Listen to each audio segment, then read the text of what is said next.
Students, आज हम आपके लिए न्यू टॉपिक लेकर आए हैं जिसके अंदर हम थ्योरेटिकल स्टडी करेंगे कि आगे जाके आपको किस पैटर्न्स में और किसके साथ में वर्क करना है। लास्ट टॉपिक्स में हमने कवर किया what is inter designer site पर क्या काम करते थे। उसके बाद में हमने टॉपिक में कवर किया मेजरमेंट्स क्या होते हैं, कैसे लेते हैं। फिर उसके बाद में हमने देखा कि शेप्स क्या होते हैं, ऑब्जेक्ट्स क्या होते हैं। देन हमने फर्नीचर के कुछ फिक्स डायमेंशन पढ़े थे। ये हमारा इंट्रो था इंटर डिजाइनिंग का। बट जो बेसिक स्टार्टिंग जो होगी हमारी होगी वो बेसिक थ्योरेटिकल नॉलेज के साथ भी हमने लास्ट प्रैक्टिकल्स के बारे में पढ़ा था ताकि आपको एक इंटरेस्ट बन जाए कि आपको कैसे क्या आगे स्टडी करना है। आज हम पढ़ेंगे व्हाट इज डिजाइन, डिजाइन क्या होती है।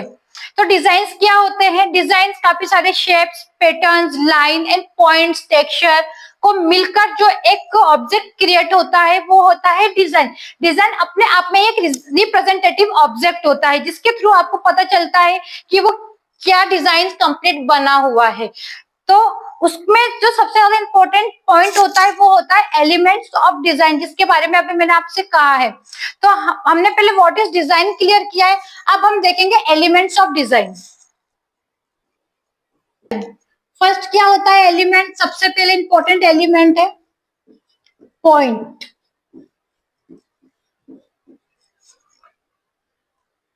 डिजाइन का सबसे इंपॉर्टेंट एलिमेंट जो फर्स्ट है वो है पॉइंट।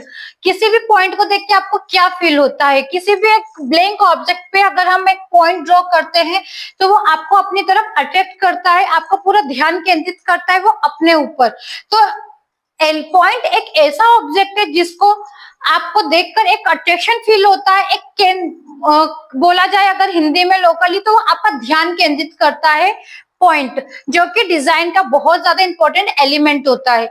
पॉइंट के थ्रू आप काफी सारी चीजें आगे स्टडी करेंगे कि पॉइंट डिजाइनिंग में कैसे इंपॉर्टेंट है। सेकंड आता है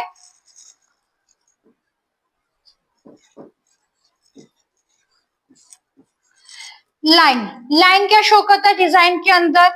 एक डायरेक्शन, एक मूवमेंट फील कराता है। जैसे कि फॉर एग्जांपल मैंने एक डायरेक्शन का साइन शो किया है जिसको देखकर आपको समझ में आएगा कि वो क्या डायरेक्शन शो कर रहा है। तो लाइन का मतलब भी यही होता है किसी भी मूवमेंट को फील कराना, किसी भी डायरेक्शन को शो करना। जैसे कि एक स्ट्रेट लाइन है तो ये भी एक किसी सिचुएशन को शो करता है कि एक स्ट्रेट लाइन क्या शो करती है कि स्थिरता। उसके बाद में हम देखा जाएंगे तो कर्व। कर्व जो होता है लाइन में वो मूवमेंट को रिप्रेजेंट करता है। इसी तरीके से आप ट्रायंगुलर लाइन पर भी जाएंगे तो ये भी एक मूवमेंट ही शो कर रहा है। इसी तरीके से अगर आप अनब्रेकेबल लाइन पर भी जाते हैं तो ये भी किसी तरह की अस्थिरता और मूवमेंट दोनों को कवर करता है। ठीक है, उसके बाद में हम पढ़ेंगे कलर। कलर का क्या इंपॉर्टेंट होता है डिजाइन में? आप सभी जानते होंगे, इतना बेसिक नॉलेज आप सभी को होगा कि कलर का इंपॉर्टेंस डिजाइनिंग में काफी ज्यादा होता है। कलर इमोशंस को शो करता है, आपके थॉट्स को, आपकी क्रिएटिविटी को, आपकी इमेजिनेशन को रिप्रेजेंट करने का काम करता है कलर। अगर आप किसी भी ब्लैंक स्पेस में कलर डालते हैं तो वो आपकी इमोशन शो करता है कि उस टाइम पे उस ड्राइंग वो ऑब्जेक्ट क्या रिप्रेजेंट करता है। तो कलर का आपकी ड्राइंग में बहुत ज्यादा इंपॉर्टेंस होता है। अगर कोई सी भी ड्राइंग ब्लैंक है, अगर आप उसको कलर से फील करते हैं तो उसका एक अट्रैक्शन, उसकी एक खुद की पर्सनालिटी, खुद का एक ऑब्जेक्ट क्लियर थॉट्स होता है। तो कलर का इंपॉर्टेंस डिजाइनिंग में बहुत ज्यादा होता है, जो कि आगे जाके हम स्टडी करेंगे कलर्स के बारे में, कलर्स थीम के बारे में, किस इमोशंस पे, किस वे में आपको कलर को कैसे यूज करना है। इंटीरियर डिजाइनिंग में भी बहुत ज्यादा इंपॉर्टेंट है कलर्स का, कि किसी भी रूम को डिजाइन करने के लिए, उस व्यक्ति के नेचर को समझने के लिए आप वहां पे कौन सा कलर यूज कर सकते हैं। तो इसलिए आप ध्यान जरूर रखिएगा कि कलर्स का डिजाइनिंग में बहुत ज्यादा इंपॉर्टेंट होता है। सेकेंड, फोर्थ है पैटर्न।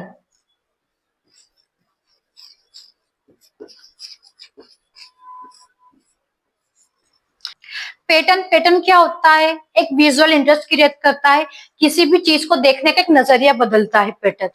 पैटर्न अपने ही अंदर एक स्टाइल को ऑब्जेक्ट करता है, एक स्टाइल को सिग्निफिकेंट रूप में प्रदर्शित करता है कि पैटर्न के थ्रू आप किसी भी चीज को देखेंगे तो आप क्लियर समझ में जाएंगे कि वो ऑब्जेक्ट क्या है, उसमें क्या चीजें शो कर रहा है। ओके, देन उसके बाद में हम पढ़ेंगे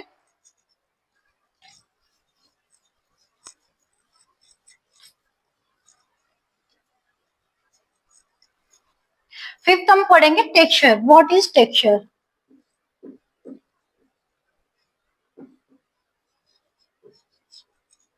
टेक्सचर, टेक्सचर सुन के आपको क्या फील हुआ? टेक्सचर जिसको हम टच करके फील करते हैं अपने सेंसेस के थ्रू कि उसका टेक्सचर क्या है। फॉर एग्जाम्पल आप देखेंगे कि आप किसी भी प्लेस को या किसी भी ऑब्जेक्ट को जब टच करते हैं तो आपको फील होता है, आपको महसूस होता है कि वो रफ एज है या स्मूथ एज है। फॉर एग्जाम्पल जब भी आप मार्केट में क्लॉथिंग शॉप के लिए भी, शॉपिंग के लिए भी जाएंगे तो आपको समझ में आता है, आप किसी भी फैब्रिक को टच करके फील करके देखते हैं कि वो उसका फैब्रिक कैसा है, वो स्मूथ है, रफ है या क्या है। अगर आप इसी को अगर कनेक्ट करेंगे इंटीरियर डिजाइनिंग से तो आपको समझ में आएगा कि टेक्सचर का इंपॉर्टेंस कैसा होता है। जैसे आपने किसी भी एक सरफेस को फील किया, किसी भी वॉल को फील किया है, अगर वहां पे ब्रिक वर्क किया हुआ है तो आपको महसूस होगा कि वो रफ एज है, तो आप समझ पाएंगे कि इसका टेक्सचर स्मूथ नहीं है। अगर आप किसी भी पेंट फिनिश वॉल को टच करते हैं तो आपको समझ में आएगा कि इसका सरफेस स्मूथ है। इसी तरीके से टेक्सचर का काफी ज्यादा इंपॉर्टेंट होता है जब भी आप किसी भी रूम को डिजाइन करते हैं या फिर ड्राइंग डिजाइन करते हैं या फिर किसी भी रूम का इंटीरियर कंप्लीट करते हैं, तो आप वहां पे टेक्सचर का इंपॉर्टेंस काफी ज्यादा होता है कि वहां पे सरफेस पे वो आपको फील कैसा दे रहा है, आपके सेंसेस क्या फील कर रहे हैं उस सरफेस को टच करते हैं किस समय। तो आप चीज का ध्यान रखिएगा कि इंटीरियर डिजाइनिंग में टेक्सचर काफी ज्यादा इंपॉर्टेंट रोल अदा करेगा आगे जाके अपनी स्टडी में। अब हम नेक्स्ट एलिमेंट्स के बारे में पढ़ेंगे। फॉर्म और शेप, ये क्या रोल अदा करते हैं इंटीरियर डिजाइनिंग में? फॉर्म होता है जो किसी भी 3D ऑब्जेक्ट को रिप्रेजेंट करता है।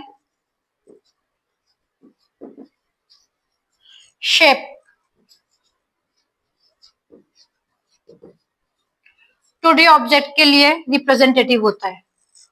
ठीक है, किसी भी फॉर्म और शेप को आप देखेंगे तो डिजाइनिंग में कैसे रिप्रेजेंट करता है, एक विजुअलाइजेशन आपका क्रिएट करता है।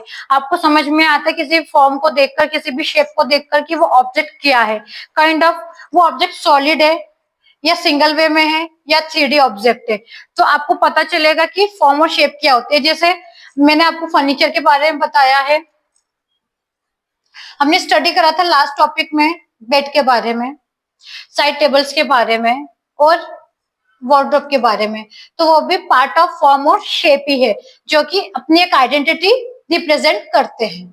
डिजाइन ऑफ एलिमेंट्स में नेक्स्ट पार्ट है स्पेस। स्पेस क्या काम करता है?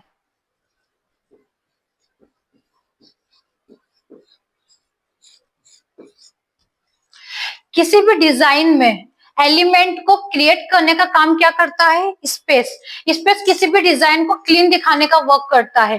काइंड ऑफ अगर आप इसको डिजाइनिंग से रिलेट करेंगे, इंटीरियर डिजाइनिंग से रिलेट करेंगे, जब भी आप किसी रूम को डिजाइन करते हैं वहां का स्पेस क्या करता है? वहां पे जो सारे ऑब्जेक्ट्स होते हैं, जो एलिमेंट्स होते हैं, उनको फिगर आउट करता है, उनको क्लीन और रिप्रेजेंटेटिव बनाने का काम करता है। अगर किसी भी वे में जाएंगे, अगर आप डिजाइनिंग के वे में जाएंगे, अगर वहां पे स्पेस ही नहीं होगा तो आप एलिमेंट कैसे डिजाइन करेंगे? और जब तक आप क्लियर स्पेस नहीं रखेंगे, एक फिक्स प्लेसिंग पे नहीं उसे प्लेस करेंगे, तो वो क्लियर नहीं दिखेगा, अच्छा नहीं दिखेगा। इसलिए बोलते हैं कि किसी भी एलिमेंट को क्लीन दिखाने का काम क्या करता है डिजाइनिंग में? स्पेस। नेक्स्ट एलिमेंट है हमारा मूवमेंट।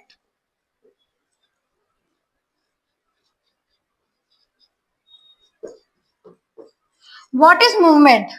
वर्ड से पता चल गया होगा, मूवमेंट मतलब मूव करना, फ्लो देना।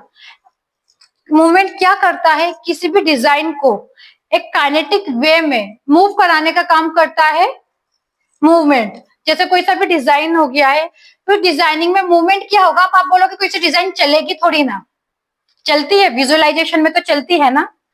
तो वैसे ही किसी भी डिजाइन को जब आप बनाते हो, भले वो स्थिर हो या अस्थिर, उसके अंदर एक फ्लो दर्शाना, एक मूव को दर्शाने का काम करता है उस डिजाइनिंग में मूवमेंट।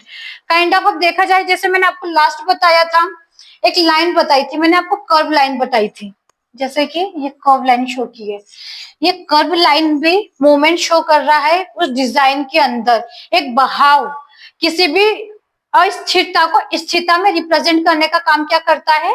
मूवमेंट। आई होप जो भी आज हमने एलिमेंट्स और डिजाइन के बारे में पढ़ा, वॉटर डिजाइन के बारे में पढ़ा, आपको काफी अच्छे से समझ में आया होगा। ऐसे ही हम बीच बीच में practical knowledge and theoretical knowledge दोनों के साथ में सिमेट्री बनाकर चलेंगे, ताकि आपको भी कंफर्ट लगे हमारा लेक्चर अटेंड करने में। अगर आपको आज का हमारा टॉपिक अच्छा लगा है तो हमारे पेज को फॉलो, शेयर एंड सब्सक्राइब जरूर कीजिए एंड लाइक भी कीजिए। और ऐसे ही हमारे साथ आप जुड़े रहने के लिए हमारे इस चैनल को कंटिन्यूसली रखिए, ताकि आपको इंटीरियर डिजाइनिंग से रिलेटेड सारे डाउट्स क्लियर होते जाएंगे और आपको कोई कंफ्यूजन नहीं होगा। अगर आपने बीच में एक ब्रेक ले लिया, गैप ले लिया, तो आपको समझने में दिक्कत होगी। Thank you so much.